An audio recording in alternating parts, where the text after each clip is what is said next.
Number 7, Rest in Christ, third quarter, 2021. Daniel Duda. Keith will offer our opening prayer. Our gracious God, as we come together to recognize that we are your children and you are our Father, you have so much you want to share with us. We thank you that we can come together like this. We thank you that we have Daniel as our moderator and that we can share thoughts and ideas about you and that we can learn. And so as we spend this time together, may the Holy Spirit touch each one of us and may we leave feeling blessed and closer to you. In Jesus' name, amen. Hello, everybody, and we are doing lesson number 7, the rest, relationships, and healing. And as you can see from number 1, this week we'll look at forgiveness and what it can do for the restlessness of human hearts. So this lesson concentrates on forgiveness. Why is forgiveness so important this side of the fall? What's the purpose of it and why is it important? Bob. Could we first define forgiveness? Because does it mean you let go of resentment, but you don't forget, perhaps? What I'm trying to understand is we're supposed to learn from things as we go through life. So I would appreciate if we could discuss just for a moment. It doesn't mean to forget and learn lessons, does it? But it may mean you let go of perhaps your anger at somebody, or you avoid developing hatred toward them, something like that, but you still learn lessons. Okay, Rita? Without forgiveness, relationships remain broken. You can't really restore a relationship without forgiveness. Yes, well said. Aaron? Forgiveness is needed for reconciliation between two parties. And we, as humanity, became estranged from God. And we need to know and internalize God's forgiveness in order to have reconciliation take place. I said something to my wife yesterday. It was kind of insensitive, and she responded in a way that was with her feelings. And so without the process of forgiveness and reconciliation, we'd still be having a problem this morning, right? But we're not, because we worked through it, worked out. I apologized. The process of that is just restoration. I think God wants the same thing with us.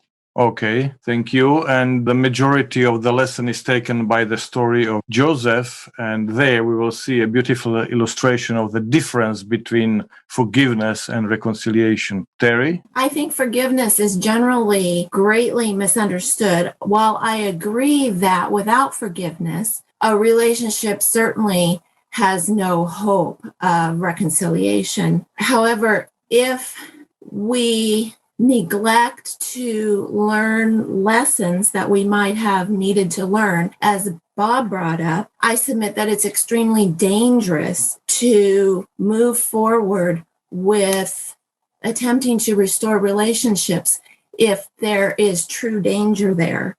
We can't forget that sometimes we can forgive, give up our quote unquote right for revenge, but it would be entirely foolish and dangerous to step back into a relationship in some circumstances.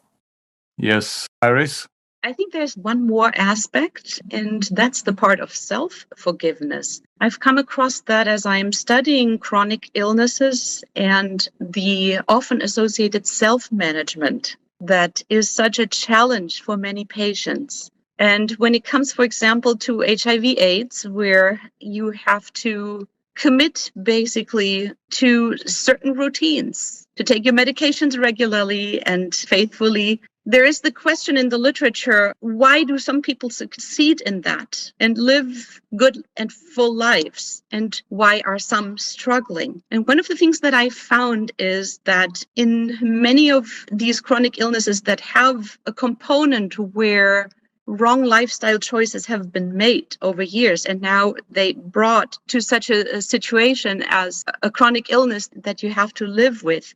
The aspect of self-forgiving or forgiving others who have wronged you is essential to being able to deal with a chronic illness in a constructive way. So I think that may be an additional aspect. And I think also when we have done something that we are not proud of ourselves, also there the aspect, in order to move beyond, we need to forgive ourselves. It's not just enough to say, yes, God has forgiven us, but there's also the aspect, have I been able to forgive myself? Can I let go? And can I now be open to being all that God calls me to be? And so forgiving ourselves might be a very difficult part of the job, of the process, especially for certain types of people. Manlio? I see forgiveness as not just the process of me forgiving others who have wronged me. I want to see the other side of the coin. And when I think of being forgiven by God for my sin, it's something that can be a little bit abstract. But when I'm forgiven by a friend for something I know I did wrong, for hurting someone, then I get a tangible experience of God's forgiveness as well. And that helps me in the process, as Iris mentioned, of forgiving myself as well. Okay. Keith? I just wonder sometimes if we find that forgiveness can be one-sided, because sometimes you have a problem with someone that person doesn't know that they've done anything to hurt you. And so rather than bring up something with that person who doesn't know and create an extra dimension to it, I find I'm trying very hard to forgive and forget. And the forgetting is the troublesome part, because I feel I've forgiven all the feelings back again. And I think that the forgiveness I've experienced towards that person hasn't taken effect. And so I have to start all over again. So it has the emotional level and it has the relational level. Okay, Rusty? You mentioned forgiving oneself, and it's so important. I think I told you the story here about my son dying. It was in a car accident when he's 5.5. I felt largely responsible. I was causing my wife a bunch of stress at the time, and so she wasn't able to make great decisions. So I carried that for such a long time. And it was only through a process of really working through God's relationship with me and his forgiveness for me and our relationship that I was able to finally forgive myself. And it was really important because it was killing me on the inside. It was just like, I think the Bible says, a merry heart doeth good like a medicine. Well, it's the opposite. When you're under that stress and unforgiveness and blaming yourself, it's horrible on your body and your health. My back started to hurt. I started to have all kinds of health issues and just kind of went through that spiral. And thank God that I could forgive myself and move past that. Yes, and if people are not able to do that, then they can feel guilty for not being able to forgive, and the whole problem is just compounded and made worse. Peter Brucey, welcome from Austria. I think it's your first time on Zoom with us. That's So right. welcome.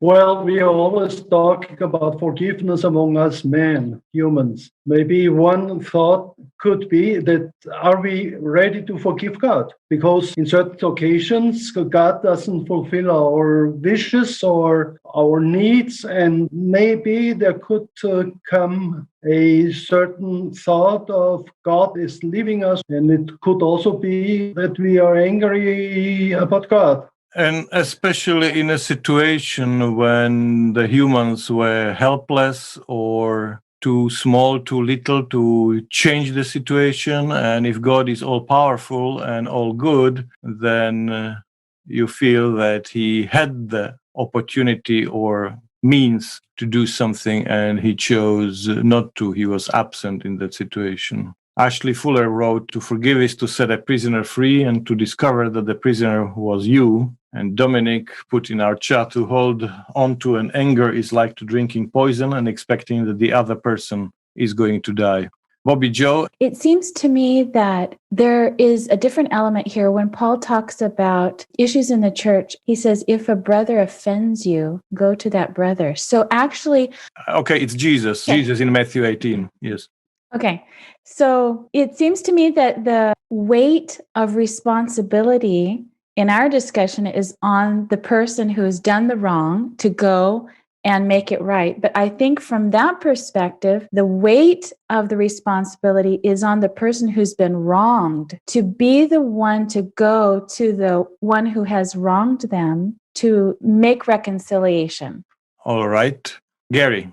We talk about forgive and forget. My question is, when we say forget, what are we actually accomplishing? There are some times where if we forget, it can be dangerous. We better remember things that have happened in the past so that we can appropriately come to the same situations, which include people, in the future. So when we say forget, I think that has to be a qualified word when we say forget. It says, oh, it never happened. We can set ourselves up to be harmed repeatedly and repeatedly if we totally forget the past. So I guess I have a little difficulty in exactly knowing what forget means. And I think the circumstances determines exactly how much forget means. Yes, definitely. And the lesson on Tuesday deals with that, forgive and forget. And we need to qualify that because obviously forgetting might prevent us from learning the lesson and acting wisely in a situation, definitely. Okay, Debbie. The concept of forgiveness is a very challenging concept because it isn't necessarily a one-time thing. Thinking of my relationship with Rusty, there's an element of forgiving and then continuing to forgive. Now, if he had chosen not to have a relationship with me, I could still forgive him for that. At the same time, there needs to be a two-way street of redeveloping that relationship. And if that's not there, you can forgive and walk away. But like was said earlier, I'm the one that is set free. If I harbor bitterness and anger, then that's what holds me. Well, we were separated for 3 years and I caused her a lot of pain. And so then how long did it take you to forgive? How's that process working? It just took time. And each time the offense would rise in my mind, I needed to let it go. And with the realization that you had committed to restoring that relationship. And so then my choice to recommit to you to redevelop the relationship as well. And forgiveness had to be part of that in order to have a healthy relationship. Because John was mentioning earlier that it comes back up again. You think, well, I forgive him, then it comes right back up again. Well, and time heals, or it takes time to heal. It takes time to heal. And then those offenses rise less and less because the relationship is really what starts to take precedent versus the wrong. The wrong maybe took precedent in your head for a long time. So did it take trust for you to forgive me? Like, did I have to rebuild the trust before you actually, or is that not related? Oh, absolutely. Absolutely. Trust is a huge part of it. Thank you very much, and also for your openness and vulnerability. In a broken world, you are going to be hurt sooner or later, and you have the temptation either to withdraw or to revenge, to hit back. And forgiveness deals with that if you do either of those, it's not going to build the relationships. So you give up your desire to hurt the other person or to withdraw from the relationship completely. You talked about how on number 5 for Tuesday that forgiveness doesn't mean that there will be no consequences, and forgiveness doesn't mean letting someone continue their abusive patterns. I think sometimes that means that there will have to be some public calling on people about things that they've done, holding people accountable and keeping them from hurting other people. Sure, and not only calling on them, but putting boundaries in place, healthy boundaries, so that the hurt is not perpetuated or continued. Gary? I don't know how many billion or trillion people there are in the world, but obviously we can't have a relationship with them all.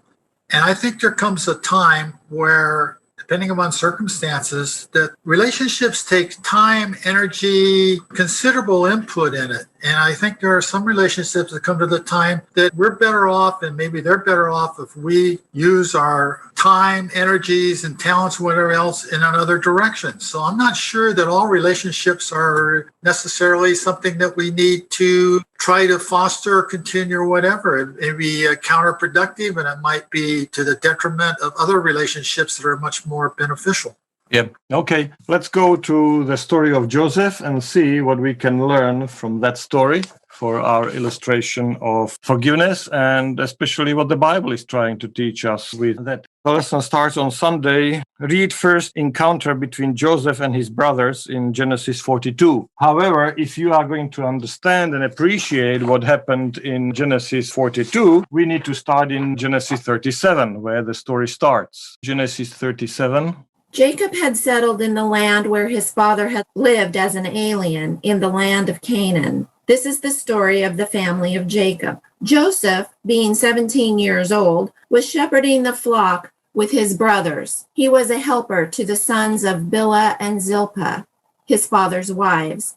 And Joseph brought a bad report of them to their father. Now Israel loved Joseph more than any other of his children, because he was the son of his old age. And Israel is just a different name for Jacob. It's the same person, two different names, same character. And he had made him a long robe with sleeves. Or some other translations would have it heavily ornamented robe, or the robe of many colors. But when his brothers saw that their father loved him more than all his brothers, they hated him and could not speak peaceably to him. Once Joseph had a dream, and when he told it to his brothers, they hated him even more. He said to them, "Listen to this dream that I dreamed. There we were, binding sheaves in the field. Suddenly, my sheaf rose and stood upright. Then your sheaves gathered around it and bowed down to my sheaf."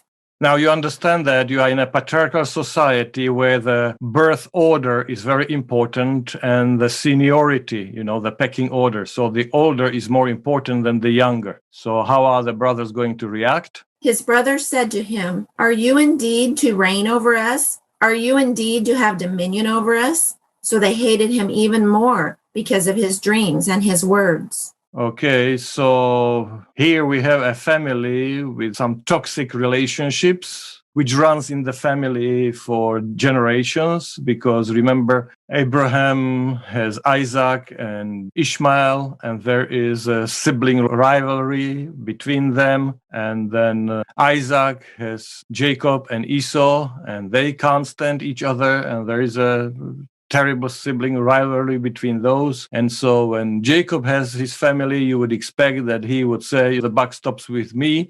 I have seen how much damage in the family this is causing. So in our family, this is going to be different." Nope. He buys the clothes for the children in Walmart or Tesco of the sale rack. But for Joseph, he gets his one in Harrods. Okay. And this robe, the King James calls it the coat of many colors, which made it so famous. It's so explosive that every time that Joseph wears it, and he wears it a lot because it makes him feel special, something dies inside his brothers, because it reminds them that they are not the favorite, that the father loves him more than anybody else. Now, notice they can't get angry with their father, because they cannot face up to the truth that their father's love is imperfect, that is inadequate. That would hurt too much. So what the Bible says, they get angry with Joseph. And it gets so bad that they cannot speak peaceably to him. They cannot say a kind word to him. So there is no shalom. And remember, shalom is the Hebrew word for flourishing of the community. So there's no shalom in that family. And what kind of effect this is going to have on Joseph? And notice how the story beautifully shows that being the favorite damages the one who is favored as much as it damages those who are not favored. Interestingly, the writer of Genesis doesn't say much about his character, about Joseph's character at this point, but you can see that bringing bad reports about his brothers tells you that the guy is a little bit spoiled. He's growing up in a wrong relationship with his brothers because he can stay up longer. He gets privileges that they don't get. And then comes the situation with the dreams. Joseph has two dreams. Now, generally in those days, dreams were considered prophetic. Notice that the writer doesn't say anything that these dreams were from God. He does not comment on that one way or the other. He just says he had this dream, and given his upbringing, remember he's 17, he gathers his brothers who have no robe, but who are desperately hurt by his father and who hate him, and try to imagine what he does to them. He calls them together and says, "Listen, brothers, I had this dream, and in my dream we were binding sheaves together, and then my sheaf stood up tall, and yours were all smaller and bowed down to me and to my sheaf. And this means that one day I am going to rule over you. I will command and you will submit. You will bow down in humble expression of your obedience to my authority, your authority of your younger brother." Isn't that cool? Aren't you happy for me? And so what are the brothers going to do? What are they going to say? In verse 5, when he told his brothers, they hated him even more. And as we read in verse 8, so they hated him even more because of his dreams and his words. So sure, by now he has learned the lesson. He has a sense of the family group dynamic. So next time he has a dream, he's going to keep it to himself, right? Verse 9. He had another dream and told it to his brothers, saying, "Look, I have had another dream. The sun, the moon, and 11 stars were bowing down to me. But when he told it to his father and to his brothers, his father rebuked him and said to him, "What kind of dream is this that you have had? Shall we indeed come, I, your mother, and your brothers, and bow down to the ground before you?" So his brothers were jealous of him, but his father kept the matter in mind. Okay, so notice when he has another dream, he brings all his brothers together and said, "Let me tell you, I had another dream. You are going to love to hear this one even more than you loved the first one." And this time he brings even the father. Imagine in a patriarchal society. So now the sun and the moon and the 11 stars are all bowing down to him. No wonder that verse 11 ends with, "and his brothers were jealous of him." So before he talked 3 times about hatred, and as a climax is introduced hostility and jealousy. And jealousy, envy, and this leads to resentment and the destruction of the community. And of course, the problem with jealousy is that it's one of the hardest things to admit. Okay, Aaron. So I don't know that he would have had to have been spoiled in order to tell on his brothers. I mean, maybe he just felt like this sense of what they were doing was wrong and he felt compelled to. I know that's kind of the way I was. Okay, thank you. Bobby Joe? When we were discussing the issue with King David, I was struck by the fact that the moderator had said that Prophet Nathan was a very young man, perhaps a similar age to Joseph in this story. It's interesting how differently he approached addressing King David. He must have spent a great deal of time thinking and praying and coming up with a strategy before he addressed him. Whereas it seems that Joseph, without thinking of the consequences, brings to the attention those involved in the situation, just brings it up without thought. And I think that it's critical when we need to approach others with an issue that we see that we have a right attitude before doing so. Because if not, we find that there will be similar consequences. Resentments will follow. A further broken relationship may develop rather than the intended, desired consequence that we're trying to bring about. Okay, let's go to Bob Zipri. There's a lot of wisdom in other parts of the Bible, such as a soft answer turneth away wrath and things like that. And Christ would be so diplomatic. But it seems like in this case, it was almost planned that Joseph would do this because it seems part of the story. Yet, if we were giving advice to Joseph, we would all say, "Joseph, this might not be the wisest thing to throw out there because you're definitely going to inflame things." So sometimes you wonder, was God making an exception where it was intended that Joseph do this, but Christ himself did not operate that way? So I've kind of wondered about that for a long time, because it is part of the story of going into Egypt and the whole future of Israel, how this all was supposed to happen, but it seems different than what God often counsels, like in, say, Proverbs and things like that. I've wondered about that. Okay. Interestingly, that the writer does not bring God in. As I said, there is not a word here that these are prophetic dreams, that they come from God. Now, we can discuss in a little while. We are going to read how he feels when he's in the prison, but we'll go to that later. Keith. On a very simplistic level, I don't know whether young men in those days are any different to young men now. You look at the story and you think, why on earth did Joseph tell everybody and inflame the situation? But remembering back to when I was 17, and I'm not sure how many others on the screen here would own up to this, but when I was 17, I was really smart. I knew so much more than my dad. Dad really didn't know anything. I was brighter, I was smarter than him, which obviously was rubbish. But that was how I was at 17. And I just wonder whether that was Joseph just going through the growing up stage and he had an awful lot to learn. Yes, and as I said, the story wants to show you that the damage is not only on the children who do not wear the robe, but the damage is also to the one who is wearing the robe. He's just not aware of it. And we will see in the story how it shows, how it surfaces. So, Rita? Joseph was given this special coat by his father to show him that as far as his father was concerned, he was number one son, and he was the first son of in his mind, his first wife, I think, because he was cheated out of marrying Rachel in the beginning. And these dreams Joseph already knew that father had chosen him as number one and to take over from him, so to speak. And these dreams would just emphasize that point to him, and he was just going to rub it into his brothers, I think, that you can see by what Dad's given me that I'm number one. And look, I'm having dreams that tells me I'm number one, and you're all going to bow down in front of me. Okay, thank you. So let's go back to the story, and in let's start 12. Now his brothers went to pasture their father's flocks near Shechem. And Israel said to Joseph, "Are not your brothers pasturing the flock at Shechem? Come, I will send you to them." He answered, "Here I am." So he said to him, "Go now, see if it is well with your brothers and with the flock, and bring word back to me." So he sent him from the valley of Hebron. Okay, so he's completely unaware of the dynamics in his family, and he sent Joseph out of the family tent where he's safe to bring report on his brothers. Have you heard something like this before? Bringing report on his brothers? David. Yeah, okay, but in this story, have you heard something like this?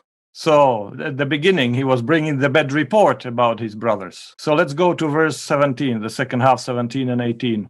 The man said, "They have gone away, for I heard them say, 'Let us go to Dothan.'" So Joseph went after his brothers and found them at Dothan. They saw him from a distance, and before he came near to them, they conspired to kill him. Verse 19. They said to one another, "Here comes this dreamer." Okay, so the story tells you he was still in a distance, and they knew it's Joseph. And they decided, this is our chance. Now we are going to get rid of him. Now, how can they know that this is Joseph if they still cannot recognize his face? Yes. Wearing his coat, he's wearing it all the time, letting everybody know how good he is. That's right, because every time he wears it, it makes him feel better about himself. And every time he wears it, something dies inside his brothers. So they recognize him because of this coat of many colors. And what is their reaction? What do they say? Notice they don't say, "Here comes Joseph. Oh, aren't we glad to see our younger brother? Maybe the journey was dangerous for him. Isn't that sweet that he is undertaking this journey for our sake, bringing supplies and greetings from the Father?" They can't even say his name. Remember the hatred and the jealousy that the writer warned us about? Here comes the dreamer. Larry? This whole story, what comes to me is how Jacob is so unaware, and the idea of parenting and the role that plays in all of the drama that comes later and through all of the relationship with the children because of the inability of fathers to father in the godly model. I just am struck with that, how critical it is for parents to be involved in observing what's happening in their families. Thankfully, God does that for us. Yes. So notice they say, "Here comes the dreamer." And the writer shows this amazing wisdom that when you envy someone, you don't think of them as a person. You don't think of them as a human being. You don't think of them as somebody's son or daughter. You don't think of them as a brother or sister. You reduce them to he's the one who possesses the robe. He's the one who has these dreams that remind us that we will never be good enough. Here comes this arrogant would-be ruler. So let's kill him and let's throw him into one of the cisterns and say that the ferocious animal devoured him. And we will see what comes out of his dreams. Verse 20. "Come now, let us kill him and throw him into one of the pits. Then we shall say that a wild animal has devoured him. See what will become of his dreams." Now, here's an important part of the story. Joseph's brothers have a very legitimate grievance. They have a legitimate complaint. They have been denied father's undivided love and unique love. So there is a real hole in their heart. But the reason is because father's love is not perfect. And because they have a legitimate grievance, what is their solution? Let's go and destroy Joseph. Let's try to get rid of Joseph. And the rest of the story is going to tell you how they succeed. Now, did they achieve what they wanted? No. Now they do this so that the light that they saw in the father's eyes, whenever he looked at Joseph, that light would lit up when they come into the room. And they will discover that the light goes out forever. They will not achieve what they wanted. Verse 23. So when Joseph came to his brothers, They stripped him of his robe, the long robe with sleeves that he wore, and they took him and threw him into a pit. The pit was empty, there was no water in it. So the first thing they do, they get rid of the hated robe. And then the story tells us that instead of killing him, they decide to sell him into slavery just to make some profit of him and not be guilty of shedding his blood, because they find a way to deal with the commandment so that they make some shekels, some money in the process, and not feel so bad. Verse 31. Then they took Joseph's robe, slaughtered a goat, and dipped the robe in the blood. They had the long robe with sleeves taken to their father, and they said, "This we have found. See now whether it is your son's robe or not." He recognized it and said, "It is my son's robe. A wild animal has devoured him. Joseph is without doubt torn to pieces." Okay, notice they don't need to come up with the elaborate story. Then they say, "We found this. See if this is your son's robe or not. Is it or isn't it?" As if they didn't know. As if this wasn't the robe that they saw in their dreams every night when they went to sleep. And what will be the result? He says, "I can never deal with life the way I did before." And instead of getting what they wanted, they don't get that. They got rid of Joseph, and the problem is they didn't get what they wanted.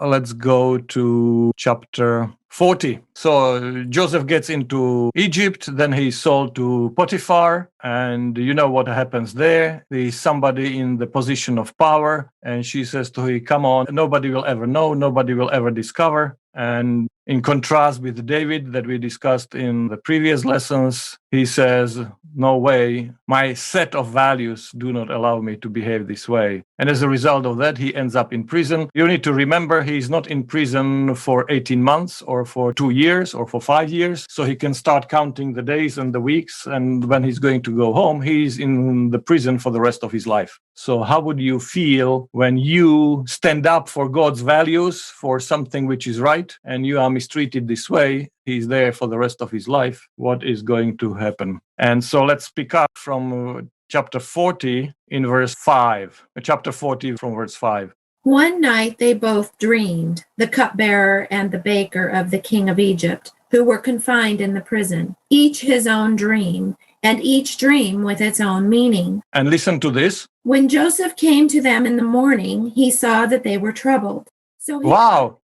Imagine the guy who could not recognize before how his brothers are feeling 10 years later can notice the emotions in other people just by looking at them. And they say, something is wrong here. So what does he do? So he asked Pharaoh's officers who were with him in custody in his master's house, "Why are your faces downcast today?" They said to him, "We have had dreams, and there is no one to interpret them." And Joseph said to them, "Do not interpretations belong to God?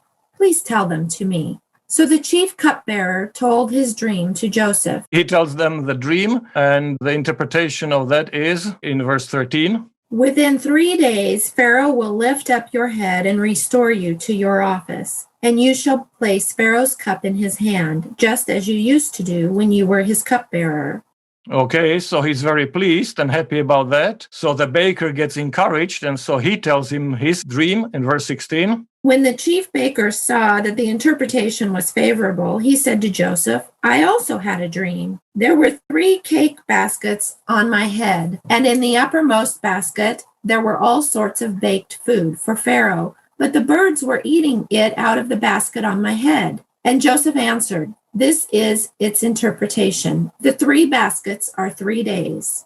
Within 3 days, Pharaoh will lift up your head from you and hang you on a pole, and the birds will eat the flesh from you." And the baker said, "This is the last time I told you my dream." On the 3rd day, which was Pharaoh's birthday, he made a feast for all his servants and lifted up the head of the chief cupbearer and the head of the chief baker among his servants. He restored the chief cupbearer to his cupbearing, and he placed the cup in Pharaoh's hand. But the chief baker he hanged, just as Joseph had interpreted to them. But now Joseph has a chance, and he says to him in verse 14, when everything goes well with you, remember me and show me kindness, mention me to Pharaoh and get me out of prison. I was forcibly taken out from the land of my father, and I did nothing to deserve to be in this dungeon. So please, I did something good for you. So please remember me. Verse 23. Yet the chief cupbearer did not remember Joseph, but forgot him. Okay, so he didn't get that. And now we are ready to go to chapter 42. Meanwhile, God sends a dream to Pharaoh. And so finally, Pharaoh learns about Joseph and the interpretation. So now you are ready to go to chapter 42. When Jacob learned that there was grain in Egypt, he said to his sons, "Why do you keep looking at one another? I have heard," he said, "that there is grain in Egypt. Go down and buy grain for us there, that we may live and not die." So 10 of Joseph's brothers went down to buy grain in Egypt. But Joseph did not send Joseph's brother Benjamin with his brothers, for he feared that harm might come to him. Thus the sons of Israel were among the other people who came to buy grain, for the famine had reached the land of Canaan. Now Joseph was governor over the land, and it was he who sold to all the people of the land. And Joseph's brothers came and bowed themselves down before him with their faces to the ground. When Joseph saw his brothers, he recognized them. Remember the dream? When he saw them bowing down to him, something must have clicked, and now is he going to respond? But he treated them like strangers and spoke harshly to them. "Where do you come from?" he said. They said, "From the land of Canaan to buy food." Although Joseph had recognized his brothers, they did not recognize him. Joseph also remembered the dreams that he had dreamed about them. He said to them, "You are spies. You have come to see the nakedness of the land." They said to him, "No, my lord. Your servants have come to buy food. We are all sons of one man. We are honest men. Your servants." They are telling Joseph how honest they are, how decent human beings they are. Yeah. "We are all sons of one man. We are honest men. Your servants have never been spies." But he said to them, "No, you have come to see the nakedness of the land." They said, "We, your servants, are 12 brothers, the son of a certain man in the land of Canaan. The youngest, however, is now with our father, and one is no more." But Joseph said to them, "It is just as I have said to you. You are spies. Here is how you shall be tested. As Pharaoh lives, you shall not leave this place unless your youngest brother comes here. Let one of you go and bring your brother, while the rest of you remain in prison, in order that your words may be tested, whether there is truth in you. Or else, as Pharaoh lives, surely you are spies." And he put them all together in prison for 3 days. Okay, so here we are, 22 years later. He sees his family for the first time, and according to number 3 on our study notes, why does he behave like this? Why this elaborate plot? What was he trying to do? Why doesn't he just lay all his cards on the table and say, "Guys, I am Joseph. Glad to see you. Are you happy to see me?" Why all this elaborate thing? What is the purpose of that? John? In chapter 41 that we missed out, when Joseph is made second in command of Egypt, he's given a wife by Pharaoh, and he has a son who's called Manasseh. Yep. And chapter 41, verse 51, Joseph named the firstborn Manasseh, for he said, "God has made me forget all my hardship and all my father's house."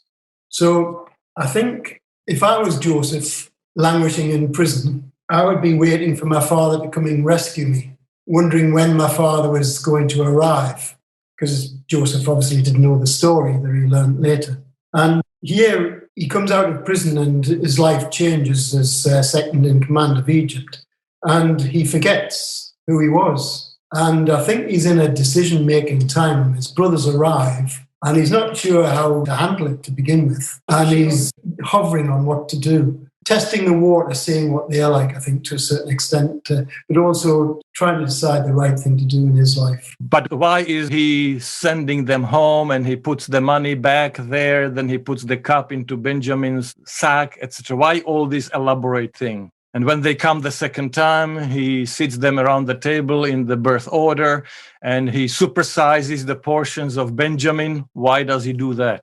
What is he trying to see? Thank you. Good perceptive remarks. I think Joseph was no longer naive. In the beginning, he had stood up for what was right with his brothers, going and reporting to his father their behaviors and attitudes and actions. He had done this with his head up high and a fancy coat. And then secondarily, he had stood up for what was right with Potiphar's wife. But in this situation, he had kept his head low and he still got punished for it. So here he is wondering what's right.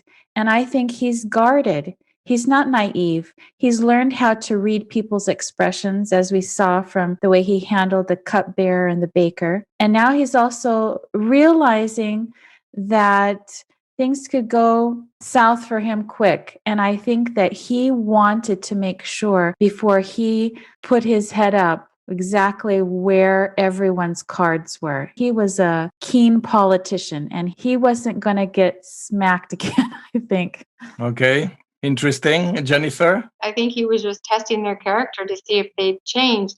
And in the previous chapters where it talks about how Jacob sent him to check on his brothers, I was thinking that's kind of strange. There's 17 grown men out there watching some sheep. Why does he need to send a 17-year-old young man out there to make sure that they're safe? But apparently he was worried about the flock.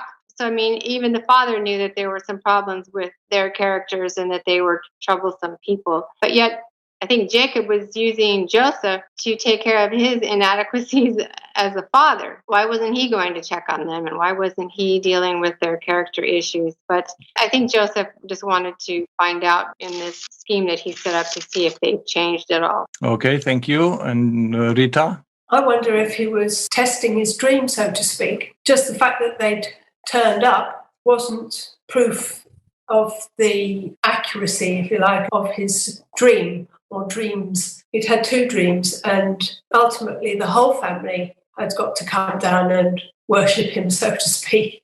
I'm wondering whether this elaborateness was, in fact, I had this dream. Did it really mean what I thought it meant? This has got to be tested to see if it's right. Also, I think Joseph is in a possible difficult situation here if you read the story. The Egyptians loathed shepherds. When Joseph puts a feast on for his brothers a little later in the story, the Egyptians won't sit at the same table as the nomads. And that's why they go to Goshen, because they're considered as second-class citizens. So Joseph might be a little bit cautious of revealing exactly who he is for his own position and situation.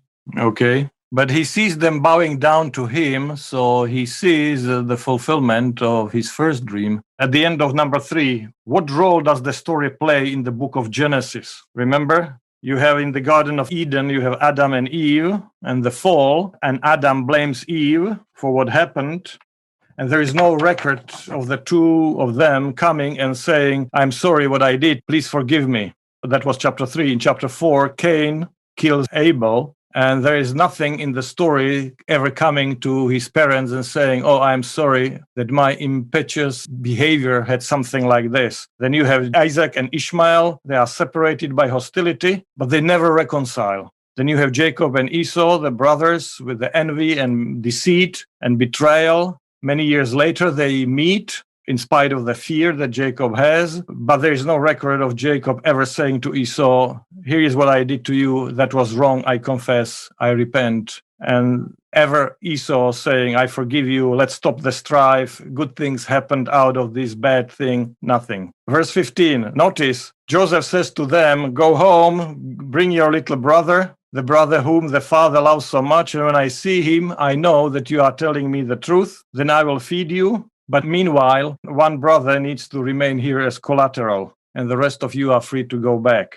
And notice chapter 42, verse 15, Terry. What do they say? Here is how you shall be tested. As Pharaoh lives, you shall not leave this place unless your younger brother comes here. Let one of you go and bring your brother, while the rest of you remain in prison, in order that your words may be tested, whether there is truth in you. Or else, as Pharaoh lives, surely you are spies. And he put them all together in prison for 3 days. On the 3rd day, Joseph said to them, do this and you will live, for I fear God. If you are honest men, Let one of your brothers stay here where you are imprisoned. The rest of you shall go and carry grain for the famine of your households. And verse 21. They said to one another, Alas, we are paying the penalty for what we did to our brother. We saw his anguish when he pleaded with us, but we would not listen. This is why this anguish has come upon us. Then Reuben answered them, Did I not tell you not to wrong the boy? But you would not listen. So now there comes a reckoning for his blood. They did not know that Joseph understood them, since he spoke with them through an interpreter. He turned away from them and wept. Then he returned and spoke to them. And he picked out Simeon and had him bound before their eyes. Joseph then gave orders to fill their bags with grain, to return every man's money to his sack. Okay, thank you. But this is a very poignant verse, this 21. In the initial story in 37, the writer did not say any words of Joseph when the brothers betrayed him. We don't know that Joseph was saying something to them. But now, 22 years later, the brothers still can hear the voice in their minds, how he was begging for his life. They even remember the words that he said to them. We didn't know that from chapter 37. 22 years later, they still remember it. Okay, so they go home and they think, okay, now, when the famine gets worse, they need to go back, and there is no other option than take Benjamin with them. And so finally, the father has no other option. They come back all, and then Joseph, to their astonishment, seated them in accordance with their age. And chapter 43, verse 34. Portions were taken to them from Joseph's table, but Benjamin's portion was 5 times as much as any of theirs. So they drank and were merry with him. So why does he supersize Benjamin's portion in the midst of famine when food is so precious? Why is he treating the younger brother as a favorite again and watching how they are going to respond? What will they do? And he sends them away with lots of food for their family. He even asked the servant to put the money back into their sacks, great generosity. And then they are brought back because of the missing treasure, the silver cup. And they tell him, no, we didn't take anything. We are not guilty. We are nice, decent people. If we did something wrong, you can throw us in the prison. They don't realize what they are saying. They are talking to Joseph. And when all is searched, the silver cup is found in Benjamin's sack. And Joseph says, okay, guys, let's cut the deal. You can go home. Go back home to your father. Have good lives. I have supplied you with food. You can keep on having a good life. But the younger one is staying behind. Here is a chance for them to get rid of Benjamin, and this time they don't need to do anything bad. This time they don't have to kill him, they don't have to sell him. They have a legitimate reason to get rid of Benjamin, a favorite son, because as far as they are concerned, he is guilty. He did it. They don't need to lift a finger, and the favorite is once again gone. Chapter 44, verse 30. What does Judah do? Now, therefore, when I come to your servant my father, and the boy is not with us, then, as his life is bound up in the boy's life, when he sees that the boy is not with us, he will die. And your servants will bring down the gray hairs of your servant our father with sorrow to Sheol. And so this time Judah stands up and says, no, we can't do this to Benjamin. We can't do this to our father. And they stand up for him as they did not for Joseph. And then Joseph knows, and then the strange charade ends. He asked the Egyptians to leave the room. And this strong, resilient, powerful man, second after Pharaoh, who could not be broken by betrayal of his brother, who could not be enslaved or seduced by false accusations and imprisonment, starts to weep. And he weeps so hard that Egyptians could hear him sobbing through the thick walls. And chapter 45, verse 4, he says to them, Then Joseph said to his brothers, Come closer to me. And they came closer. He said, I am your brother Joseph, whom you sold into Egypt. Imagine the surprise. And he adds, And now do not be distressed or angry with yourselves because you sold me here, for God sent me before you to preserve life. For the famine has been in this land these 2 years, and there are 5 more years in which there will be neither plowing nor harvest. Okay, yes, and he tells them what's going to happen. Let's go to verse 15, chapter 45, verse 15. And he kissed all his brothers and wept upon them. And after that, his brothers talked with him. Why do we have the sentence, and his brothers talked with him? Remember chapter 37? Rita? they'd never talked with him before, or very little. I think they probably talked to him only as much as they absolutely had to. And as you said earlier, they couldn't even bring themselves to call him by his name. He became an object in their eyes rather than a person. But now he's become a person. That's right. He could not talk to him. They could not speak kindly to him. And now they talk to him. The writer comes to the whole circle. And now they need to go home and tell Jacob, actually, your son Joseph is alive. Can you imagine what it means after 22 years telling the father what really happened? So here you see the difference between forgiving and reconciling. When did Joseph forgive his brothers? What's the difference between forgiving and reconciliation? Forgiveness and reconciliation. Terry. I don't know if it's explicitly implied when he forgave them, but it seems like it should be sometime before this, because I think that Joseph's forgiveness of his brothers allowed him to open himself to the possibility of reconciliation when that opportunity came. Yes, forgiveness is something that you do on your own. So you give up the right to hurt them back. And so when they come back, he certainly is not going to hurt them. But we never had reconciliation in the book of Genesis before. And he is interested in more than just forgiveness. He is interested, how do they treat the other favorite son? What is the group dynamics there? Has anything changed? Has they learned the lesson? Marianne? For forgiving, as you said, forgiveness doesn't need somebody else. It doesn't need that the other person also forgives me back. I can forgive. I can have a good conscience. I can just say, I'm letting it go. And the other person, maybe that the other person doesn't have any idea that I had hard feelings towards the other person. Maybe they're absolutely oblivious of it.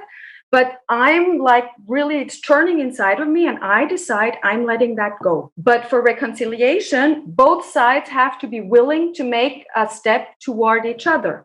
So for that, you need the other person. Yes. So forgiveness means that you do not hurt them back, that you wish them well, that you can pray for them, that you want to bless them, and you can do that regardless of how the other person responds, whether they repent or not. But for reconciliation, you need a rebuilding of community. You need a rebuilding of relationships. You need new trust. And that is not going to happen unless you have two parties participate in that. All right, so let's now go to Bobby Joe. You had asked, what is the significance of this story in Genesis? And I would like to say that the significance of it is that in the process of nation building, this forgiveness and reconciliation is essential, because all other brother or sibling conflicts actually led to separate nations. And this is the first time where siblings are forming one nation that needs to bind together. And this reconciliation moment is essential for that binding, for them to be created into a unit to happen rather than them splintering off into separate nation kingdoms. Yes. Jennifer? I was just wondering in chapter 45, verses 5 and 7, where Joseph is talking to the brothers about who he really was. And he says, it was really God who sent me ahead of you to save people's lives. And then he repeats that again. God sent me ahead of you to rescue you in this amazing way and to make sure that you and your descendants survive. So it's almost as if he's making it seem as if God did this to him. But then in chapter 50, he actually comes out and says what really happened. You plotted evil against me, but God turned it into good in order to preserve the lives of many people who are alive today because of what happened. Is that significant that in the one chapter he says it in one way, but then in chapter 50 he's really saying what really happened? I mean, did he change his view of what happened, or is he just not really sane? Okay, let's deal with chapter 50, but let's first take John and then we'll go to chapter 50. You asked, when did Joseph forgive his brothers? Difficult question. No real sort of evidence as far as I've seen. If I was to make a guess, I would say in chapter 41, verse 52, for God has made me fruitful in the land of my misfortunes. I think when Joseph interpreted the dreams of the two servants, the baker and the wine taster, and then his request to the taster came to fruition and he appeared before Pharaoh interpreting his dreams, he realized at that point, I think, why he was there, and everything started to fall into place. Yes. And now when Jacob dies, chapter 50, verse 15 and 18. Realizing that their father was dead, Joseph's brothers said, "What if Joseph still bears a grudge against us and pays us back in full for all the wrong that we did to him?" So they approached Joseph, saying, "Your father gave this instruction before he died. Say to Joseph, I beg you, forgive the crime of your brothers and the wrong they did in harming you. Now therefore, please forgive the crime of the servants of the God of your father." Joseph wept when they spoke to him. Once again, what does Joseph do? He weeps. He weeps more than anyone else in the Bible. And so they bow down and say, "We are your slaves," just like in the dream. But notice something which was not in the dream. Verse 20. "Even though you intended to do harm to me, God intended it for good, in order to preserve a numerous people as he is doing today." And verse 21, how does the book of Genesis close? What is the finish end of Genesis? "So have no fear. I myself will provide for you and your little ones." In this way, he reassured them, speaking kindly to them. And he reassured them and spoke kindly to them. Remember chapter 37? They could not speak kindly to him, but the story ends in reconciliation. All right, let's apply it to our relationship with God. They could not forgive themselves, so 13 years later, when the father dies, they are still afraid what will be the outcome, and that maybe Joseph treated us this way just because the father was alive. He didn't want to hurt the father. And Joseph cries and says, "Do you really think that I am that type of person?" And he assured them that he is a different type of person, that unless they learn to forgive themselves, reconciliation is not going to be permanent. Bobby Joe. I'm wondering, in the process of reconciliation, it seems that it's essential that truth be spoken. When they approach Joseph, he doesn't dismiss the wrong. He says to them, "Do not be afraid." But then he also says, "You meant it for evil." And I just appreciate the fact that when we forgive and when we reconcile, we can actually say the truth about the situation. We can say, "You were wrong in doing that. I choose to forgive you." We don't have to just say, "Oh, it's no big deal," and pretend like it didn't happen. We can say the truth about the situation. Okay, Henry. The way that you have helped us to dissect this story brings a different light to what Christianity is usually concerned and worried about. Have we been forgiven? The emphasis on forgiveness is mostly what we see in traditional Christianity. But that's not the real position, because it is a given that we have been forgiven. But what God is more interested in is on the relationship, on healing that. So I think that the way that you help us to dissect it this time puts the real emphasis on what is important. Not just the forgiveness that I can give and nobody else will benefit of, just myself, but on that relationship building again. Very good. Thank you. Gary? I think it's interesting that Joseph, who obviously was the favorite son, and often when you have a favorite child, they tend to become spoiled, self-reference, and disregard of other people because they've been so favored. And yet Joseph, in what years he had before he was sent off to Egypt, had at least a core personality or characteristics that enabled him to eventually, through all that happened to him, become the person that he was, which I think is not usually the case in the favored siblings. They tend to self-destruct because of their hyper self-interest and feeling that they're so privileged that they don't have to behave appropriately. But Joseph was able to survive that. I don't know what his attitude was before he went away.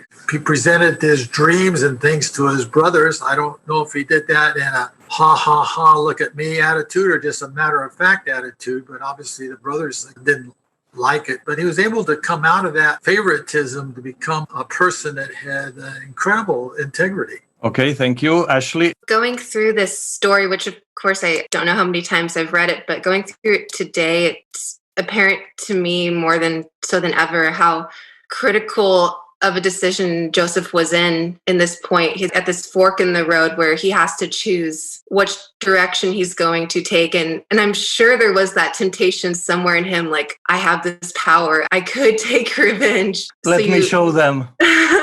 Sure. I mean, no one's perfect and he's still human. But I think he probably felt an intense conflict to go with the temptation for revenge or to choose love. And I think clearly he still had so much love for his family and his brothers deep down. And yeah, it really demonstrates his character that he could have done something that would have maybe felt in the moment very short-term powerful, but he kind of also saw the power of what could be by forgiving. So. Very good. Thank you, Ashley. Iris? I would like to argue that he was way past the revenge stage. I think if he had harbored that over these decades in his heart, I think he would have not become the kind of person that he was. I think he would have been bitter and he would have perished. But I think there are two things that were significant. I think as his human father had failed, even with a favorite son, he experienced a heavenly father who was faithful to him, who had his back, who redeemed him time and again, and who was able to transcend adverse circumstances. Secondly, I would like to go back to the situation of when he is calling his father to move from Canaan to Egypt. He took care of the whole family in every aspect. There was nothing that he denied. He took care of his brothers, of his father, in the most gracious way. How hurtful, now that the father has died, that they bring up again the old offense, as if he had not proven himself as a forgiving brother. And I think it reminds me of Jesus weeping. Jesus cried. And the one thing that made him cry is that he demonstrated his love time and again through the way he was taking care of his friends, to the way he was relating to broken lives and human beings, always in a loving and redemptive way. And then when those that knew him best still didn't get him, still did not accept the gift of his friendship and the gift of his forgiveness, that broke his heart. And in that sense, I think it is a truly remarkable and powerful story. And thank you for dwelling with us on it in such a significant way this morning. Because it's a quarter on relationships and healing, the rest in Christ. You are not going to rest in Christ unless the relationships are restored. Now, some relationships can't be restored this side of eternity, but this is the intention.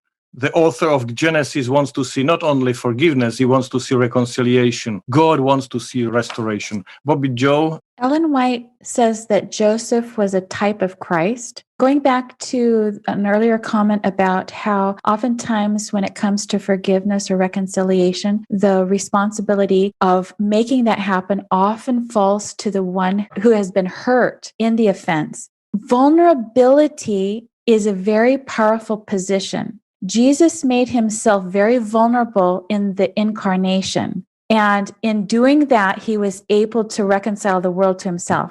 Jesus made himself very vulnerable to the woman at the well. And through that, he was able to meet and address a whole community through that. Oftentimes, in a broken relationship, the person who has been doing the hurting is not able to reconcile. He's not able or she's not able to have the courage to say, I'm sorry, because in our brokenness, we protect ourselves, we defend ourselves, we guard ourselves. But in a healing situation, even like in healing a wound, it's a very painful process. You put gauze in there and you rip out all the flesh every day, and slowly but surely the wound is healed from the inside out. And I think that that is the way it happens in relationship. And so in Joseph's story, he's not the one that planned the evil, executed the evil. He's the one who puts himself in the vulnerable position of reaching out to broken brothers and saying, I love you, I'm there for you. And Jesus did the same thing. He put himself in a very vulnerable position, reached out to a broken world and said, I'm there for you, I love you, I will care for you. And even though you meant all for evil against me, I love you unconditionally.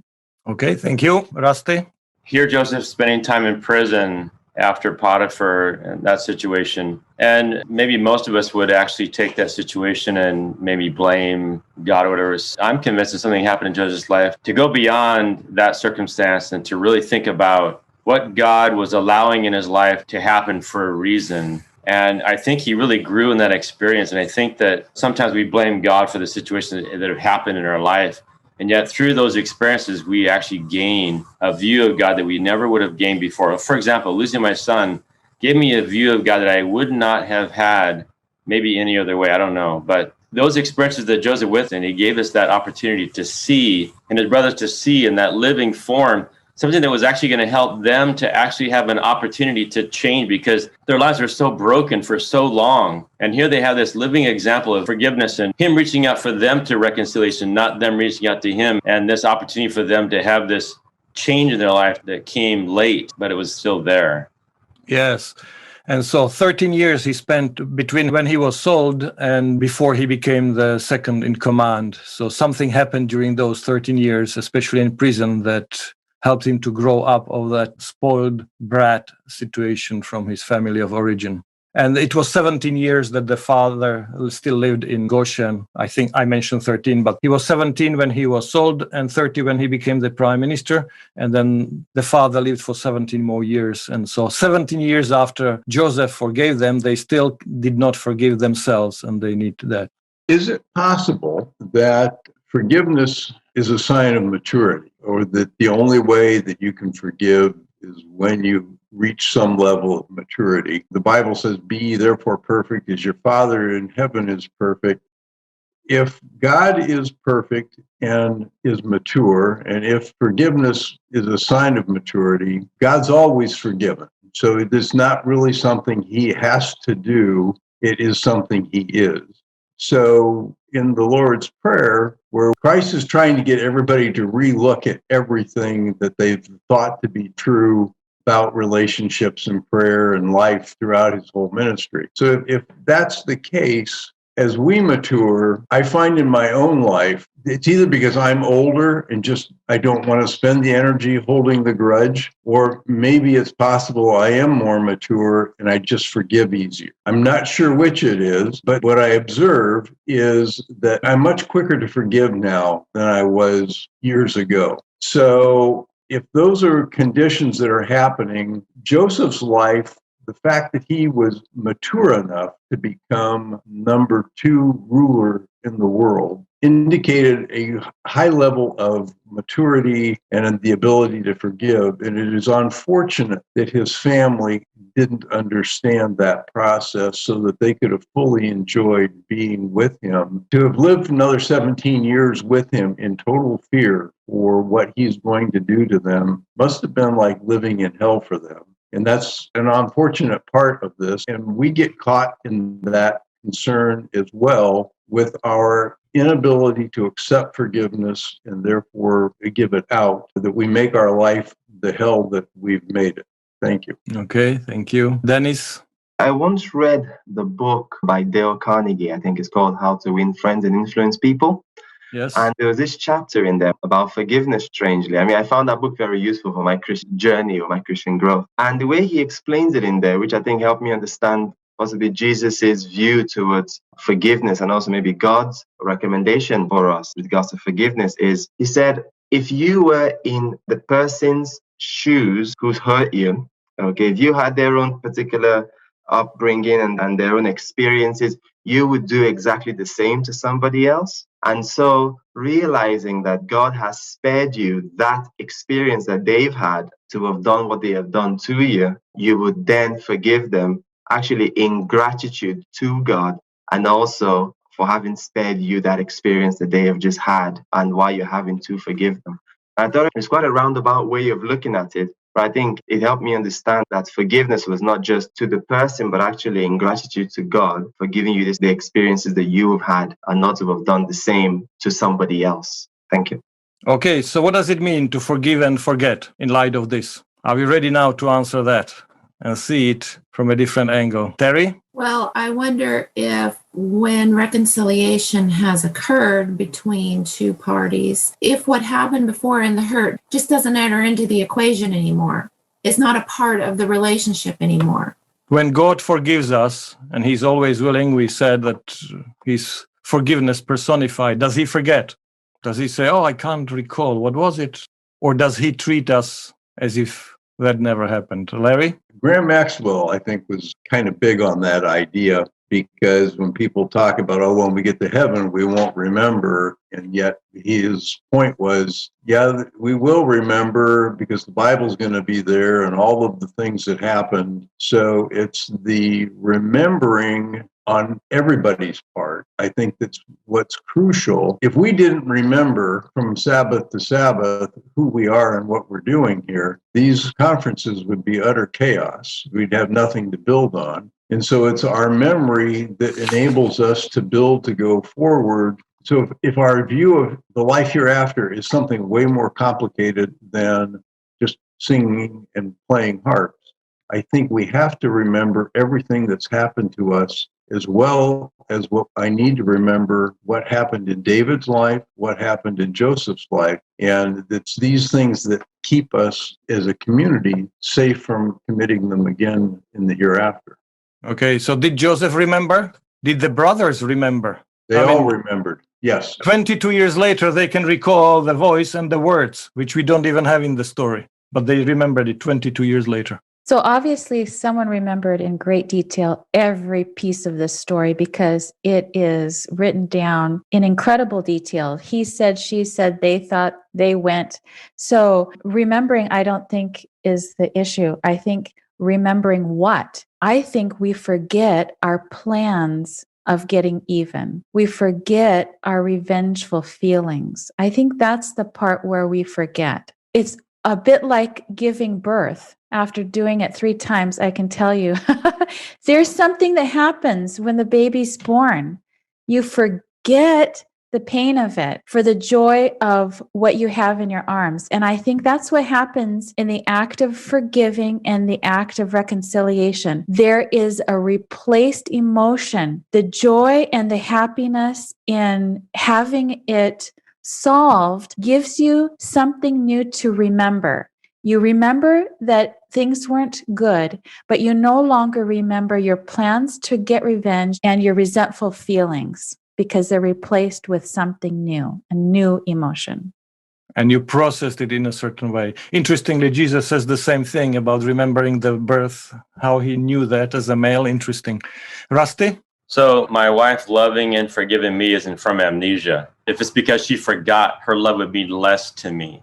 But her love, because she knows and she knows who I was, and yet she forgives me, means even more. So same thing with God, because God knows who we are, and yet he loves us still, means more to me than if he forgot what I'd ever done. And I think that everyone's pointed that same thing out. It's just that's how it worked for me and my wife in our life, is that she still remembers, and yet she doesn't hold it over me, and she doesn't think about it all the time, but it's still a memory of ours. It's who we are. Our reconciliation is amazing, and that's our story.